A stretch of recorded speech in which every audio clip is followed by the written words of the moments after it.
The sixth law of success is the law of values. The law of values says that what you truly value and believe is only and always expressed in your actions.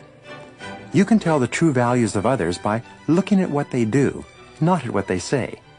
You can also look at your own actions to decide what it is that you truly value. Remember, it's not what you say or hope or wish or intend that is a true expression of your values and beliefs. It's only what you do. Children are very aware of this, and they ignore the advice of their parents when their parents say, "Do as I say, not as I do." The fact is, we all seem to know that a person's actions are the true reflection of their innermost convictions.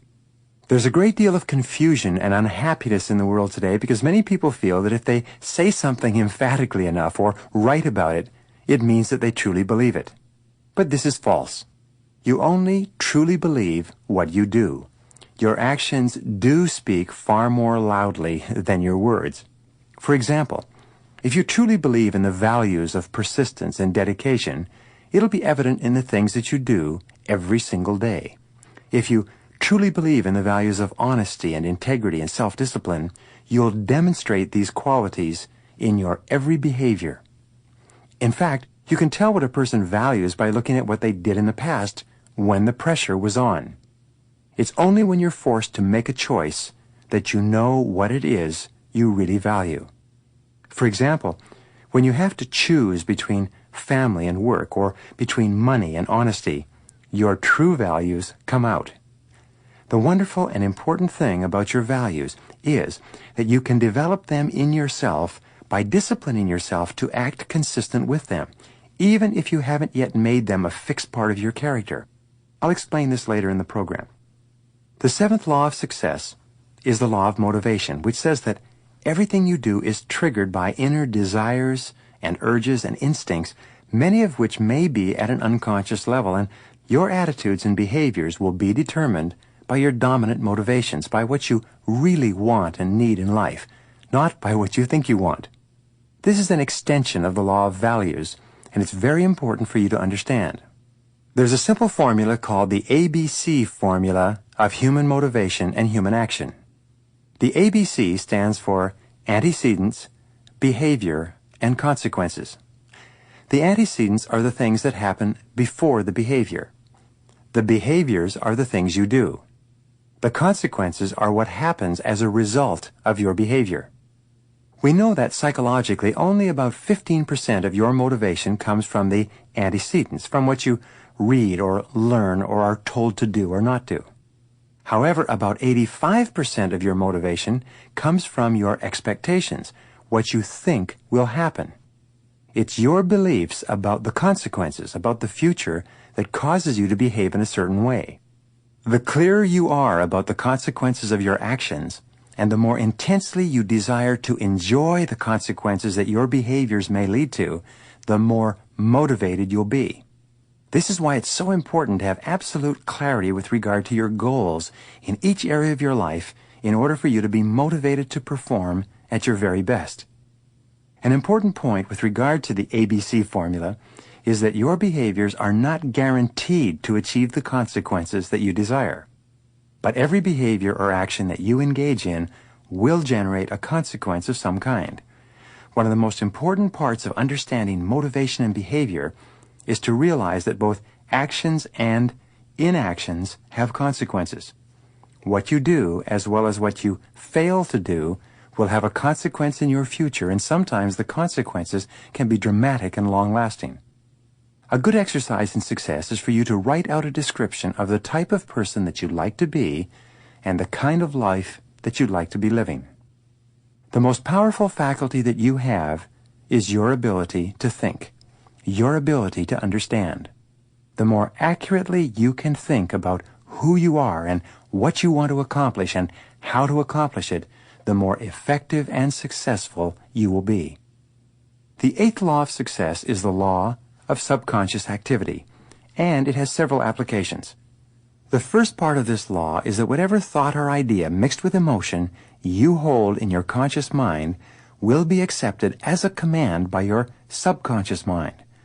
This means that whatever thought, idea, or goal you can hold in your mind on a continuing basis, you can have, because your subconscious mind will go to work to organize all of your thoughts and actions to bring it into your reality. If you desire to earn or attain a certain amount of money, and you think about it continually day and night, and you use every means possible to drive this desire or hope deep into your subconscious mind, your subconscious mind will begin committing more and more of its reserve capacity toward bringing that goal or desire into your life. The second part of the law of subconscious activity is that your subconscious mind, once you give it the proper commands, will trigger your reticular cortex and its function, the reticular activating system. Your reticular cortex is a small, finger-like part of your brain that alerts you to events and circumstances around you that are consistent with your dominant desires or concerns. For example, if you decided that you wanted to buy a red sports car, this desire would signal to your reticular cortex that red sports cars are now of paramount importance to you.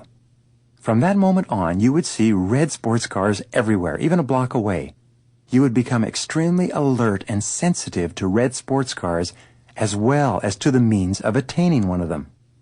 If one of your goals is to achieve financial independence, and you imbue this goal with intense desire, your reticular cortex will cause you to be extremely sensitive to all kinds of opportunities around you that would help you to earn more money. You would hear and see things everywhere that you might have been unaware of completely in the absence of having established this goal and planted it in your subconscious mind. The third part of the law of subconscious activity is that your subconscious mind, which controls your autonomic nervous system and all of your muscles, nerves, actions, and reactions, also controls your body language and your tone of voice. Professor Morabian of the University of California at Santa Barbara has concluded that when you communicate with others, fully 55% of the message you send is contained in your body language.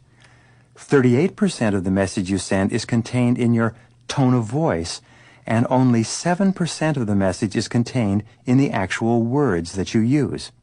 And your body language and tone of voice is largely controlled by messages about yourself and your goals that you've sent to your subconscious mind as the result of the way you think and feel. For example, when you've had a success of any kind, you send a charge of emotional energy to your subconscious mind that tells it that you're a winner. For some time afterwards, you walk and talk and act and think like a winner. Your step will be brisker, your voice will be stronger, your eyes will be more focused, and your body language will signify this belief about yourself. Your subconscious mind will accept your predominant emotional thoughts and organize your entire body, voice, and tone to fit a pattern consistent with it. The ninth law of success is the law of expectations. It's often called the law of the self-fulfilling prophecy.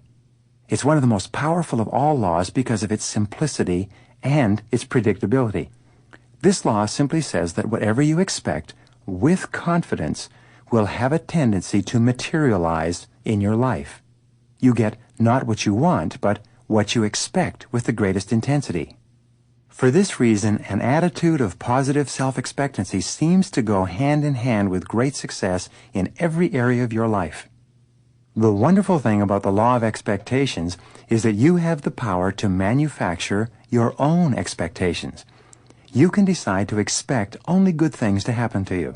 You can walk and talk and act as though you believe the entire world was conspiring to help you to achieve your goals. You can become what W. Clement Stone often referred to as an inverse paranoid. You can become convinced that the entire world is conspiring to do you good.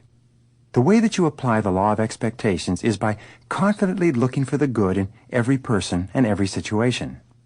When you have a temporary setback, you can look into the setback for the valuable lesson that it might contain. Instead of becoming upset, you can say to yourself something like, I believe in the perfect outcome of every situation in my life. This kind of affirmation causes you to approach everything you do with a more positive and open and optimistic attitude. The most powerful of all expectations are the expectations you have of yourself. You should approach everything you do with an attitude of calm, confident self-expectancy. You should expect to be successful more times than you're unsuccessful. Expect to win more times than you lose, and expect to eventually achieve your goals if you carry on long enough. The 10th law of success, which applies to many other areas of life, is called the law of concentration. It says that whatever you concentrate on and think about repeatedly with emotion tends to become more and more a part of your inner and outer life. Some of the most important work in psychology shows that if you dwell upon qualities that you wish to develop, like courage and sincerity and persistence, you tend to actually build those qualities brick by brick into your character and personality. The law of concentration goes hand in hand with the law of subconscious activity, and it largely explains the person that you are today. Whatever you've concentrated on in the past and are concentrating on in the present is having a major impact on your conduct and behavior. What you concentrate on largely determines the quality and quantity of the results that you get and the success that you enjoy. The 11th law of success is the law of habit. It says that virtually everything that you do is automatic and unthinking. You are largely a creature of habit. It says that from the time you get up in the morning to the time you go to bed at night, you have a tendency to follow the path of least resistance and to do the things that you become accustomed to doing in the past. You eat the same foods for breakfast, you brush your teeth with the same toothpaste, you take the same route to work, you greet people with the same words, you go to lunch at the same time, you work in the same way. Now, there's nothing wrong with establishing habits that enable you to simplify your life. In fact, your life becomes successful to the degree to which many of the things you once needed to concentrate on, such as driving a car, have become automatic and unthinking. When you make certain things habitual so they no longer require thought, your mind then becomes free to concentrate on other things that can be more helpful to you in achieving the things that you really want. There's several parts of the law of habit, and the first of these is that good habits are hard to form but easy to live with. The second part is that bad habits are easy to form but hard to live with. One of the hardest of all things to change are bad habits which are counterproductive to the goals that you want to achieve. It's therefore important for you to sit down and think through the habits that you have and analyze them carefully. You need to decide whether or not they are moving you towards your goals or away from them. Remember, one of the most important of all observations on success is that everything you do either moves you in one direction or moves you in the other. Nothing is neutral. Everything counts. If a habit isn't helpful, it is hurtful. If a habit is not leading you to success, it's probably leading you to failure. The way that you overcome bad habits is simply to override them by the development of new, more positive habits. For example, if you have a golf swing that's causing your ball to go into the rough, you can override that habitual swing by taking lessons and learning how to hit the ball differently. If you have a habit of getting up later than you should, you can override that habit by repeatedly getting up earlier until that new behavior becomes the habit that dominates your thinking and your actions. By practicing the law of concentration in conjunction with the law of habit and thinking continually about how you would be with a new habit or behavior, you drive this message into your subconscious mind and you eventually begin to behave in a manner consistent with the new habits you wish to form. This brings us to the 12th law, one of the most important of all the laws of success, and that is the law of attraction. The law of attraction says that you are a living magnet and that you inevitably attract into your life the people, events, and circumstances that harmonize with your dominant thoughts. This is why we say that whatever you can hold in your mind on a continuing basis, you can have. Whatever thought you hold clearly and mix with emotion begins setting up a force field of mental energy that begins drawing towards you the things that you need to achieve that goal. This law of attraction has been written about for hundreds, if not thousands of years. It's contained in the old folk sayings, like attracts like, or like begets like. Or you've perhaps heard, birds of a feather flock together. My friend Mark Victor Hansen says that whatever you want, wants you. These are all ways of saying that your mind is extremely powerful and that whatever you think emotionalized becomes a form of energy like a magnet that's attracting the events and circumstances you experience into your life. In music, the law of attraction is often referred to as the law of sympathetic resonance. It explains, for example, that if you have two pianos in a large room and you hit the key of C on one of the pianos and then walk across the room to the other piano, the C note or string on the second piano will be vibrating in perfect harmony or resonance with the C string on the first piano. One of the most common examples of this law is when you enter a room full of people and you almost invariably have a sympathetic resonance or attraction with someone else in the room. You'll have a tendency to gravitate toward a person with whom you are comfortable and compatible, and that person will have a tendency to gravitate towards you. Very often, two single people at a social gathering will have a level of sympathetic resonance that draws them toward each other and into conversation. By the same token, when you have a very clear goal or idea, you will attend to attract people to you and be attracted to people who have ideas and information and resources that can help you to realize that goal. Another illustration of the law of attraction is its opposite, which is the law of repulsion. When you begin to become a particular kind of person, because of the way you change your thinking, you will find yourself attracted to people who are similar to you, and you will also find yourself repelling and being repelled by people who don't think the way you do. This law explains why positive people tend to associate with other positive people, and why negative people tend to associate with other negative people, and why neither group finds the other group of very much interest. You can begin to fill your life with the kind of people that you respect and admire by simply becoming the kind of person in your thoughts that will attract them to you. The 13th law of success is the law of choice, which says that you are always free to choose the content of your conscious mind, but in so doing, you are choosing every other part of your life. Your thoughts control your reality, and since no one else but you can think for you, the thoughts that you choose to harbor determine everything that happens in your life. The wonderful thing about the law of choice is that it says that you have complete freedom to think, and therefore to be anything that you intensely desire. The choice is always up to you.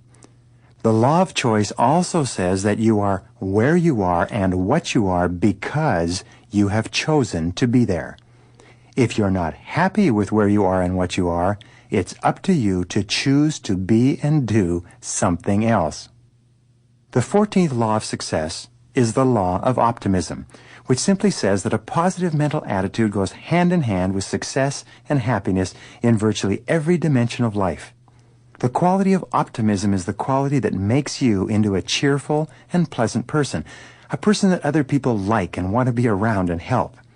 The most successful men and women tend to be very likable people. The more optimistic you are, the happier you'll be moment to moment, and the more things you'll be willing to attempt.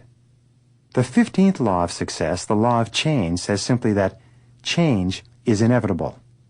The only constant we have in life is that of change. Everything is changing, even as you listen to this tape. But the wonderful thing about the law of change is that nothing is fixed either.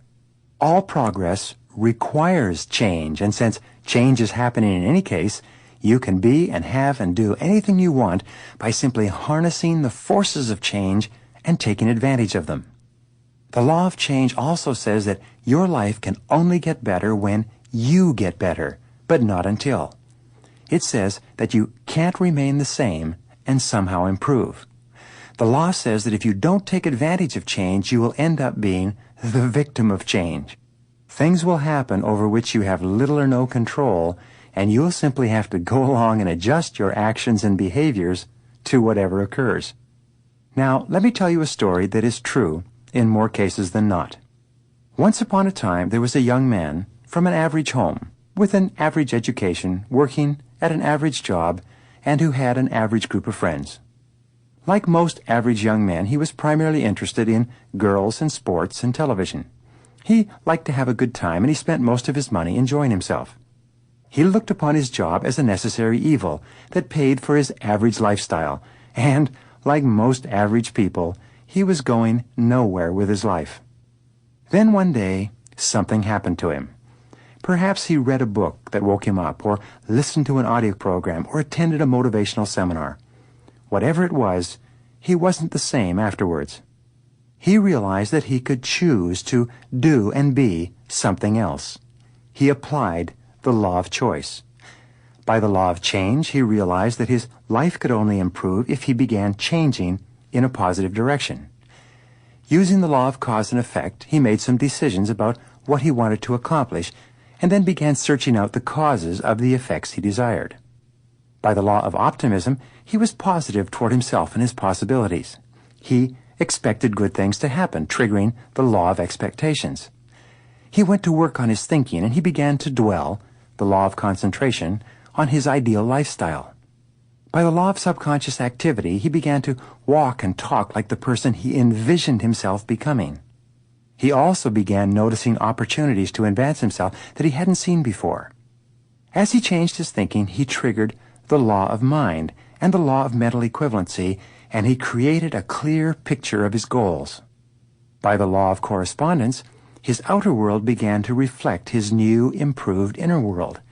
His beliefs about himself began to change, and by the law of attraction, people and resources began to appear to help him move toward his goal. As he concentrated on his desires, his values and motivations changed, and he began developing the kind of habits that lead to success. In no time at all, by bringing his life into alignment and harmony with the laws of success, he began moving forward at a rate that surprised even him. And so can you. The laws of success are based on the foundation principle that in order for you to succeed, you must first decide what success means to you. You can then begin to apply these laws to your definition of success to bring it more rapidly into your reality. There are no limitations on what you can be or have or do except the limitations that you place on your own mind. When you begin to live your life and guide your thinking consistent with the laws that we've just described, you'll begin to experience successes that are beyond anything that you might have imagined in the past. You can accomplish more in a year or two than many people accomplish in 5 or even 10 years. Your future can be unlimited when you practice the laws of success.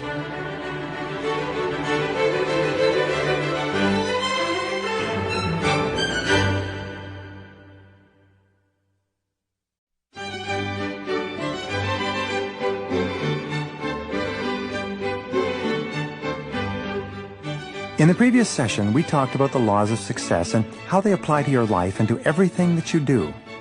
In this session, I'll be talking about the laws of achievement and how you can use them to go further and faster than perhaps you ever dreamed possible. You might be wondering about the difference between the two. They sound the same, and in many respects they are.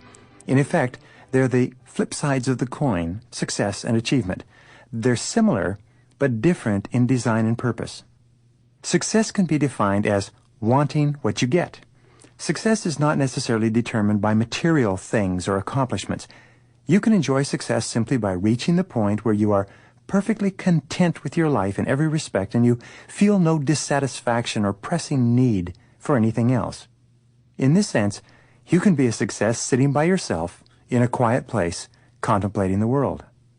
Achievement is considerably different. Achievement refers to getting what you want rather than wanting what you get. Achievement means the ability to set goals and objectives, to make plans of action, and then to implement the plans and to overcome obstacles and adversity and achieve the ends that you set for yourself. The laws of success apply equally well to achievement, but in addition, there are a series of laws that are specific to goal attainment. These are the laws that we'll describe in this session. The basic rule of human action is that everything you do is aimed at improving your life in some way. Every action of yours is guided by purpose and intention of some kind, whether clear or unclear. The remarkable thing about your mind and your abilities is that you always seem to achieve the goals that you set for yourself. If your goal is a small one, for example, to get home at night and watch television, you'll certainly achieve it.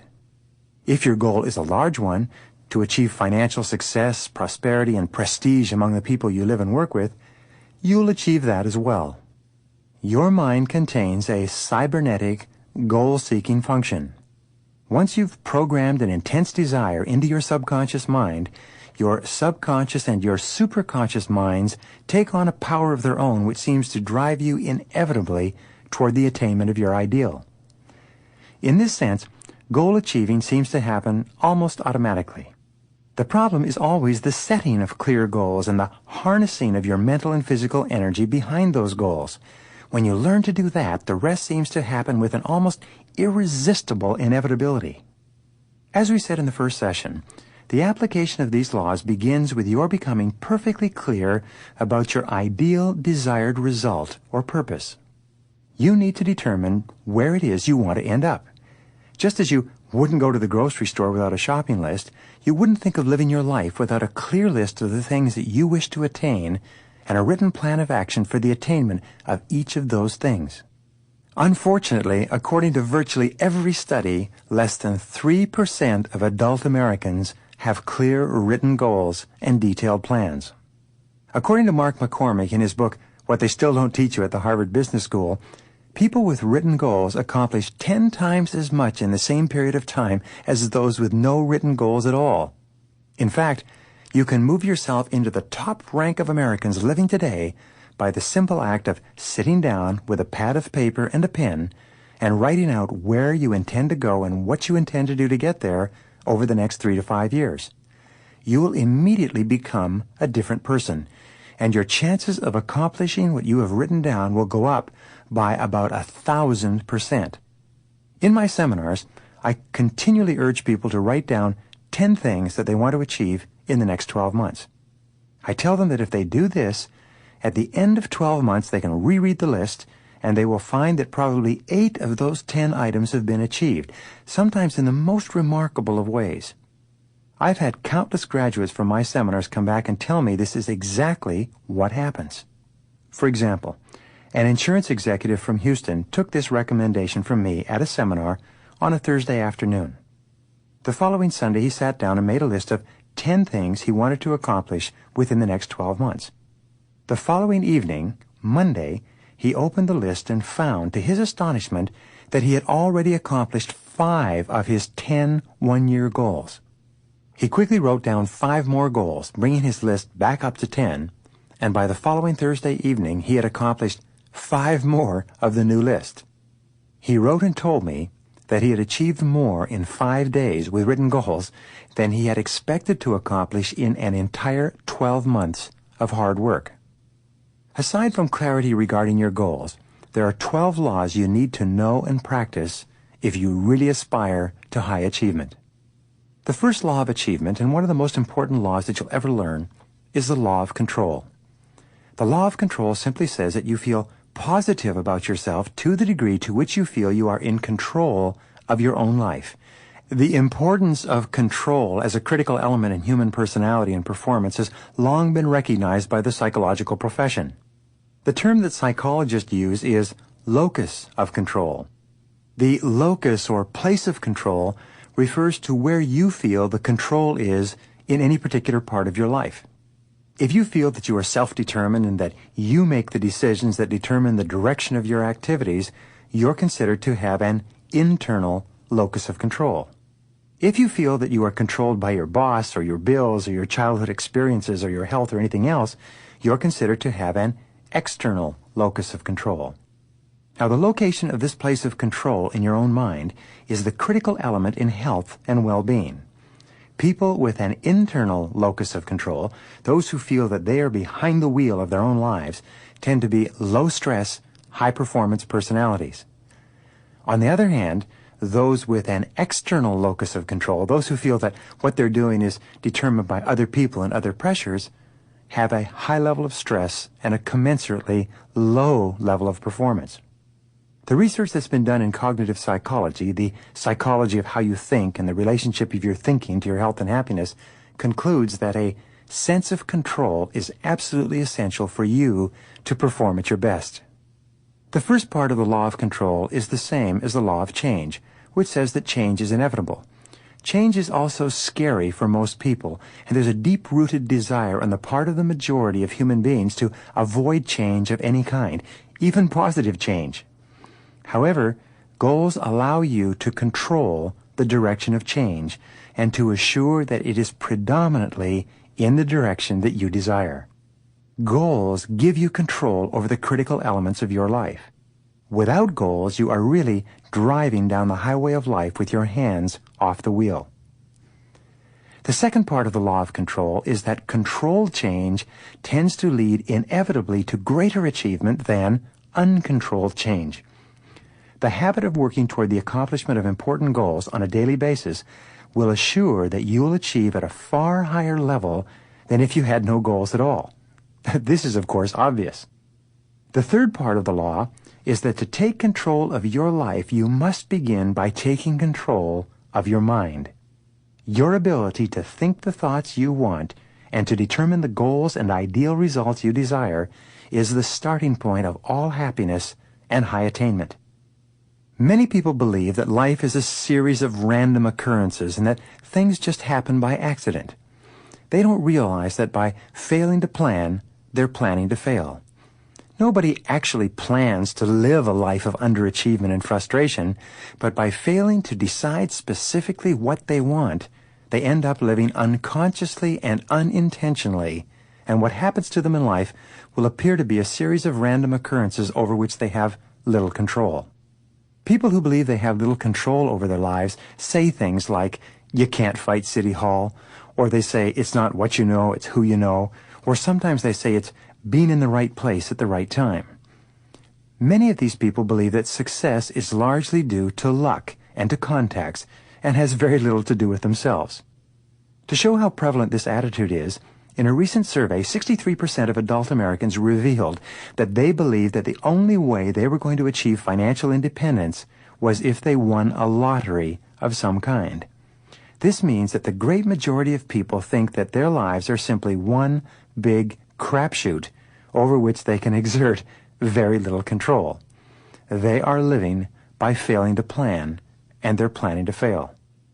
People who live by this philosophy, which is in violation of and contrary to the law of cause and effect and the law of control, have a perceived lack of control, and therefore they experience negativity, pessimism, helplessness, and a feeling of being a victim in the great game of life. People who are failing to plan their lives have a tendency to blame others for their problems, to continually make excuses, to perform well below their potentials, and to indulge in forms of escapism such as endless television watching or alcohol or drugs and aimless socializing. They really don't feel that they can make much of a difference. The wonderful thing about goals is that the very act of setting goals enables you to escape from the clutches of randomness and put yourself squarely under the law of control and cause and effect. The setting of goals gives you a feeling of power, purpose, and forward direction. It puts you in charge of your life and makes you feel terrific about yourself. This is why we call goal setting the master skill of success. It's the skill that is more important to your overall happiness and well-being than any other single skill that you can develop. The second law of achievement, which is essential for you to understand, is the law of responsibility. This law says that you are completely responsible for everything you are and have, and everything you become and achieve. The concept of individual responsibility is a major issue in life and society today. There are basically two schools of thought on this issue. One school believes that no one is really responsible and that the government or society is to blame for anything unfortunate that happens to anyone. The other school of thought says that in a society of individual freedom, individual responsibility is essential and unavoidable, and that people are responsible for the consequences of the things they do and for the things that they neglect to do. The fact about responsibility is that it's not optional, it's mandatory. No further progress in your life is possible except to the degree to which you assert a higher level of responsibility in that area. No one else can or will do it for you. And the perverse thing about responsibility is that the more of it you accept, the more people will want to help you, and the less of it that you accept, the less people will want to have anything to do with you. The first part of the law of responsibility is that, since you are always free to choose what you think and what you do, you are where you are and what you are because of your own conduct and your own behavior. Because you have complete freedom of choice and you can do and say anything you want, you can never evade complete responsibility for the things that you do or fail to do. The second part of this law is that responsibility begins with your taking full and complete control over the content of your conscious mind and your dominant thoughts. As I said in the first session, it's what you think that determines your reality. And since only you can control what you think, the very act of seizing control of your thoughts and keeping them on what you want and off of what you don't want is the beginning of self-mastery, self-control, and self-responsibility. The third part of the law of responsibility is simply that no one is coming to the rescue. If it's to be, it's up to you. If anything's going to get better in your life, it is only because you get better. If anything's going to change, it's only because you change. If things are going to improve, it is because you improve. A wonderful thing about the acceptance of complete responsibility for who you are and everything you become is that it gives you a tremendous sense of control and freedom. It makes you feel positive and happy about yourself. It puts you onto the high road to effective achievement. It enables you to put your foot on the accelerator of your own potential and to move more rapidly toward the accomplishment of the things that are important to you. This brings us now to the necessity of your deciding exactly what it is that you want in life. Here are some simple exercises that you can follow. Your first job is to make a dream list. This is a list of everything that you could ever want to have or be or do, written as though you have no limitations whatsoever on your potential. Imagine for the moment that you have no limitations with regard to your ability or your education. Imagine you have no limitations with regard to resources or contacts. Imagine that you have no limitations with regard to your intelligence or skills or abilities. Imagine that you have no limitations with regard to time or money or other constraints. Just let your mind run freely, and for a few minutes, write down everything that you could think of that you would like to accomplish in the next 1, 2, 3, 5, 10 years or beyond. The key is for you not to allow your self-limiting beliefs and fears and doubts to creep in and sabotage this exercise. The natural tendency of the poor performer is to always be thinking about the reason why things are not possible rather than defining clearly what he or she wants in advance of taking those limitations into consideration. Some people will come up with a list of 5 or 10 things they want. Others will come up with a list of 200 or 300 items that they want to accomplish.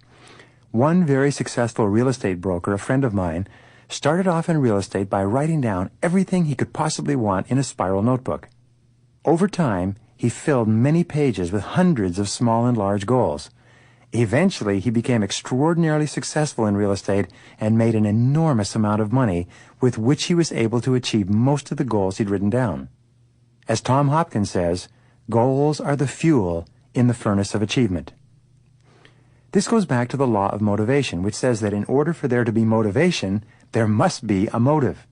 It takes us back to the fact that 85% of your motivation is determined by the consequences that you anticipate, or the things that you hope to achieve as a result of engaging in certain actions and certain behaviors. The clearer you are about what you want, and the more things that you want, the more motivated and energetic you'll be in obtaining those goals. Once you've written down everything you can think of that you want for any reason, set priorities on your goals.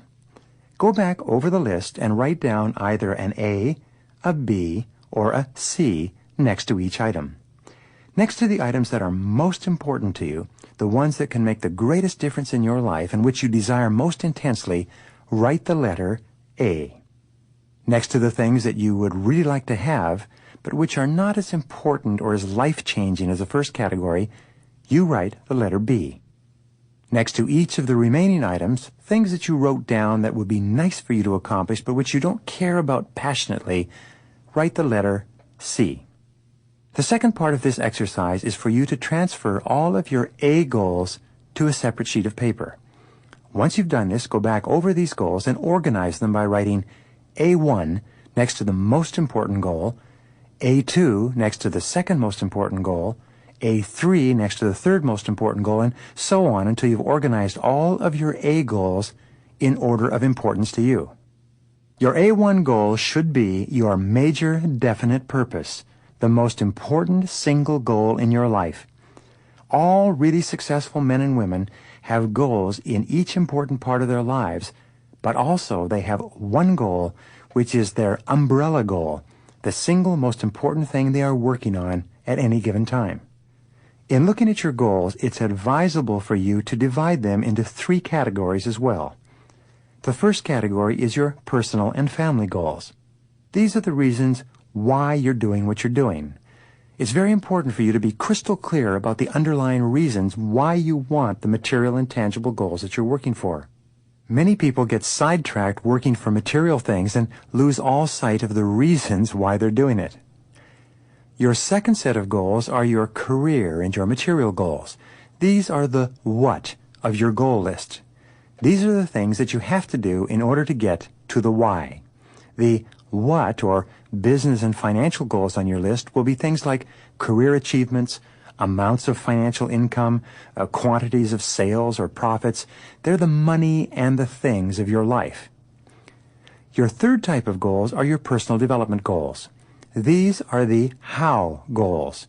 These are the things that you must do or become competent at doing in order to achieve the material goals which will lead you to the accomplishment of your personal and family goals.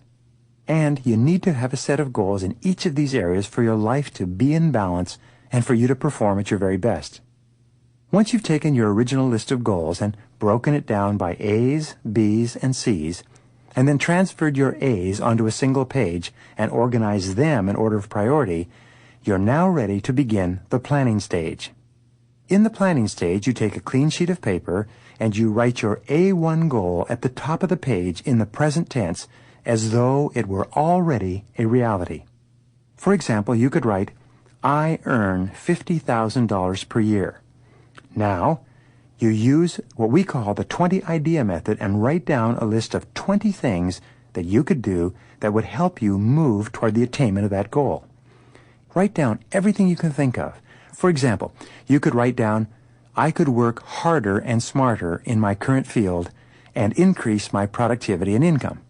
You could also write down, I could upgrade my skills so that the value of my work was higher in the same period of time.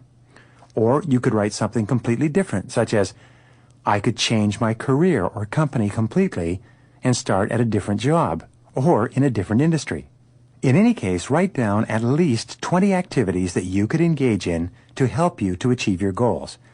Once you've done that, do the same thing for each of your other A goals so that you have a series of A goals with a list of 20 activities or more that you could engage in to accomplish each one. Then, you sit down with your first list of 20 items under your A1 most important goal and you organize those items by time and priority. Which are the things which you can do or should do or begin first? What are the things that are most important and would make the greatest difference to the attainment of the goal?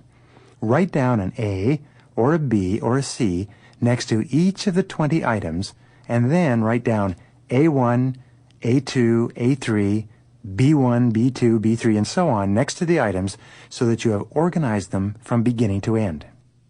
You now have a list of your most important goals organized by priority and a list of the activities you must engage in to achieve those goals also organized by priority. Your final exercise is to merge your major goals and your major activities into a single plan and then to begin to organize your day-to-day life around that plan. It's important that you review this plan on a regular basis. One of the most motivational things that you can do is to make a resolution to do something every day to move yourself toward the attainment of one of your most important goals. This will help you to develop and maintain momentum, and you'll be astonished at how rapidly you begin to make progress on even the largest and most challenging goals that you can think of using this method. Once you've made a list of your goals, the third law of achievement is the law of compensation. This law says that you are always fully compensated for whatever you do. It's often called the law of reciprocity, which says that people will always reciprocate in kind for whatever you do, either to or for them. My friend Zig Ziglar, the great speaker and motivator, has formulated what we might call Ziglar's Law, which is a paraphrase of the law of compensation, and it says, you can have anything you want in life if you just help enough other people get what they want. The law of compensation is a sub-law of the law of cause and effect, or the law of sowing and reaping, which says, whatsoever a man soweth, that also shall he reap. Basically, the law of compensation says that whatever you put in, you get out. You cannot reap it unless you have sown it in advance. In fact, you can say that whatever you're reaping today is a measure of what you've sown in the past. If you want to reap something more in the future, you have to sow something more or different or better in the present. It's completely up to you. In Ralph Waldo Emerson's wonderful essay, Compensation, which is one of the finest pieces of writing in the English language, he says that the longer you put in without getting out, the greater will be your return when it finally comes. Some years ago, the Kingston Trio had a song with a line that said, you've got to prime the pump, you must have faith and believe, you've got to give of yourself before you're willing to receive. This law or principle runs throughout all of human history and is virtually inviolate. This leads us to the fourth law of achievement, the law of service, which says that your rewards in life will always be in direct proportion to the value of your service to others. The first part of this law is that all fortunes begin with the sale of personal services. The second part of this law is that if you wish to increase the size of your rewards, you must increase the quality and quantity of your service. And the third part of the law of service is everyone works on commission. Tom Peters, in his book In Search of Excellence, says that the top managers in the leading companies all seem to have an obsession with customer service.